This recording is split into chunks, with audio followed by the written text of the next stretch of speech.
Hello दोस्तों, स्वागत है आपका अपने चैनल में। तो क्या आपको पता है आपका सिलेबस बीए का स्टार्ट हो चुका है। अगर आप भूगोल का विषय बीए में लिए हैं या लेने वाले हैं तो यह पार्ट बीए प्रथम सेमेस्टर यानी यूनिट नंबर 1 आपके लिए अति आवश्यक है।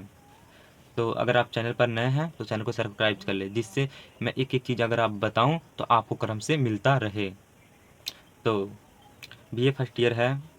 बीए फर्स्ट ईयर का जिसका नाम प्रथम सेमेस्टर पहला पाठ हम पढ़ने वाले हैं, जिसका नाम है भौतिक भौतिक भूगोल की प्राकृतिक और दायरा, ब्रह्मांड की उत्पत्ति, सौरमंडल और पृथ्वी, पृथ्वी की आंतरिक भाग, समय, पैमाना।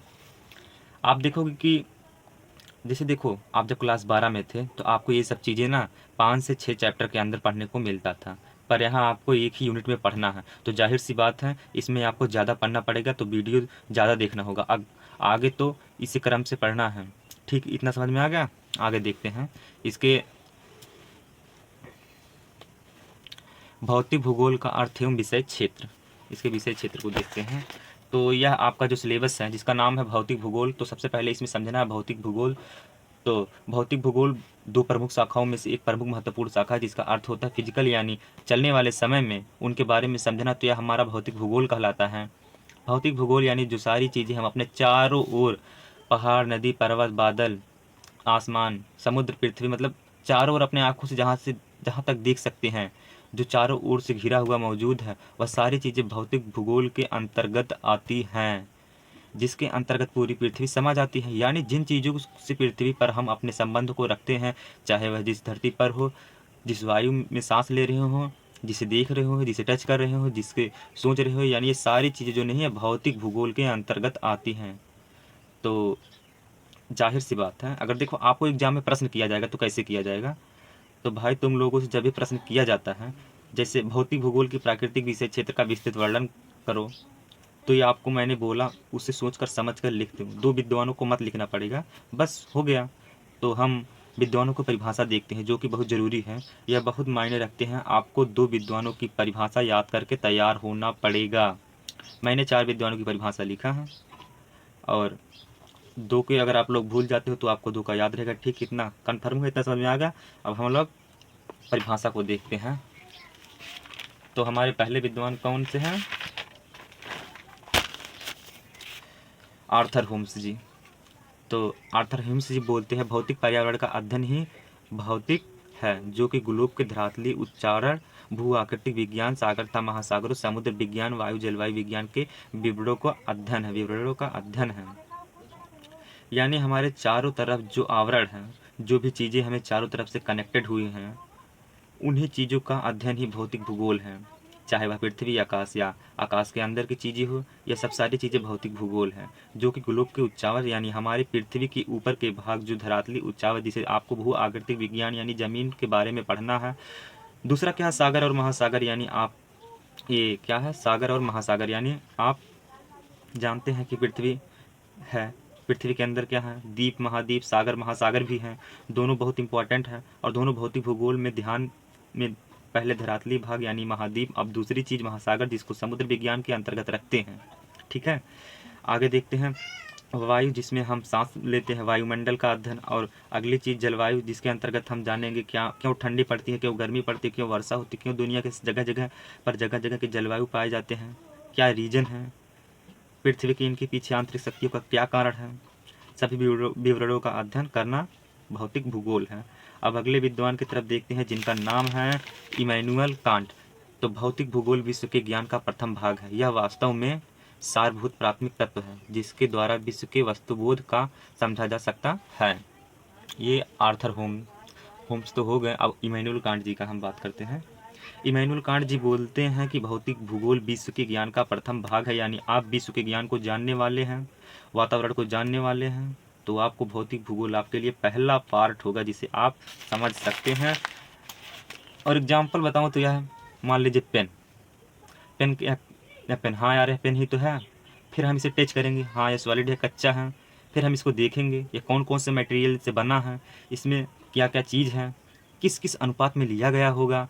फिर देखेंगे इस किस कंपनी की है, फिर इस पर क्या लिखा हुआ है, बहुत सारी चीज़ देखेंगे। लेकिन सबसे पहले हम फिजिकल रूप से देखेंगे, यह कैसा दिख रहा है। यह दिखना फिजिकल जियोग्राफी होती है। जो भौतिक भूगोल होता है यह विश्व के ज्ञान का पहला पार्ट होता है, और यह विश्व के ज्ञान का पहला भाग होता है। जो आपको आसपास दिख रहा है उसको समझेंगे, कैसे यह बना, क्या कारण है, तो समझेंगे आप। पहला भाग भौतिक भूगोल, यह वास्तव में सारभूत का प्राथमिक तत्व है। क्या कहा गया है? यह वास्तव में सारभूत का प्राथमिक तत्व है। यह वास्तव में सारभूत का प्राथमिक तत्व है, सही कहा गया है, जिसके द्वारा विश्व की वस्तु को समझा जा सकता है। यानी मान लीजिए हमें रेगिस्तान दिख गया, तो हमें उसको पहले देखेंगे, फिर पूछेंगे ये क्या है, यहाँ की मिट्टी कैसी है, कैसे बना, यह यहाँ तक समझ में आ गया। आगे अब देखते हैं अगले विद्वान की परिभाषा। ए.के. लोबक के अनुसार तो ए.के. लोबक जी बोलते हैं, जीवन तथा भौतिक वातावरण के संबंधों का अध्ययन का विषय भूगोल का विषय है, तथा मात्र वातावरण का अध्ययन ही भूगोल का विषय है। तो इन्होंने क्या कहा है? इन्होंने कहा मनुष्य के जो जीवन है और जो चारों ओर वातावरण है, इनके संबंध का अध्ययन भौतिक भूगोल है। यानी हम मनुष्य उससे वातावरण जो चारों ओर से दिखते हैं, क्या संबंध है हमसे, उन वातावरण से क्या संबंध है, हमें वायुमंडल से क्या संबंध है, हम खेती करते हैं, हमें खेती से क्या संबंध है, एक दूसरे पर क्या प्रभाव इसका पड़ता है। अगर इसको समझने के लिए अध्ययन करें तो यही भौतिक भूगोल है।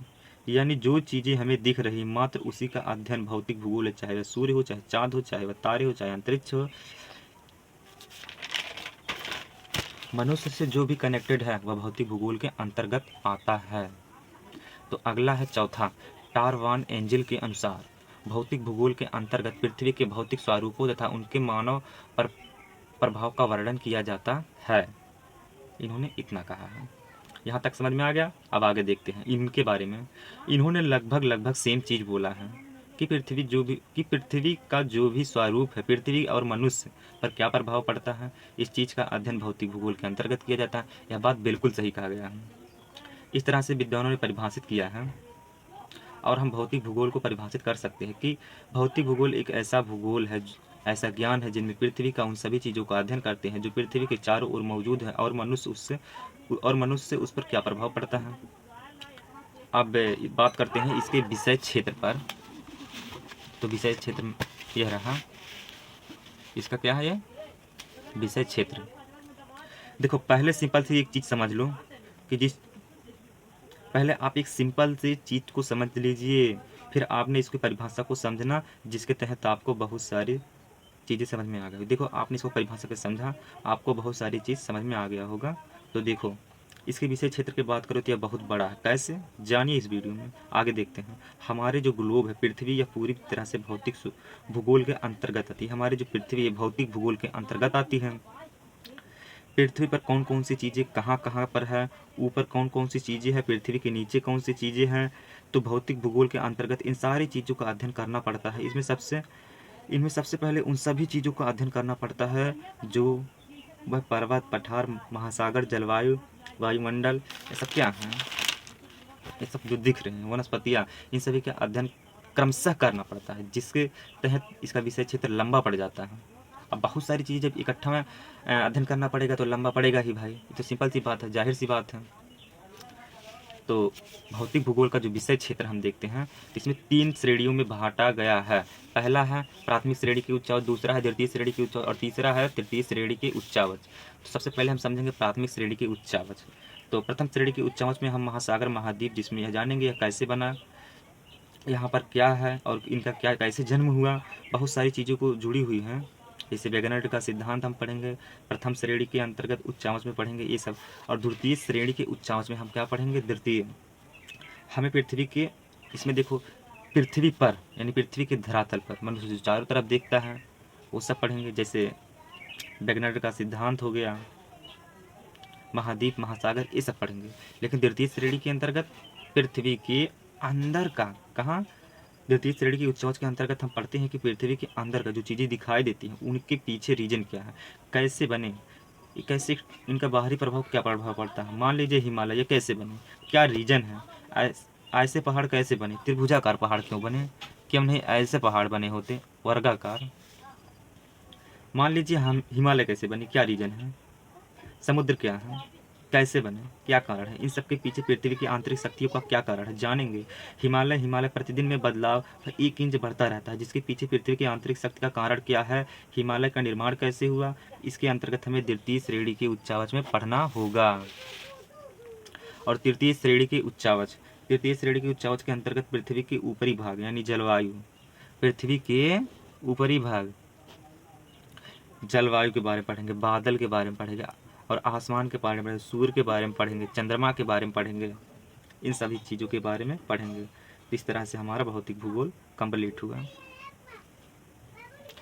देखो इसमें आपका 2 चीज़ें कंप्लीट हुआ, भौतिक भूगोल की प्राकृतिक और विषय क्षेत्र। और अगले वीडियो में हम आपको बताएंगे ये ब्रह्मांड की उत्पत्ति, सौरमंडल और पृथ्वी, इसके बारे में। तो थोड़ा वीडियो लंबा होगा, 2-3 वीडियो बनेगा।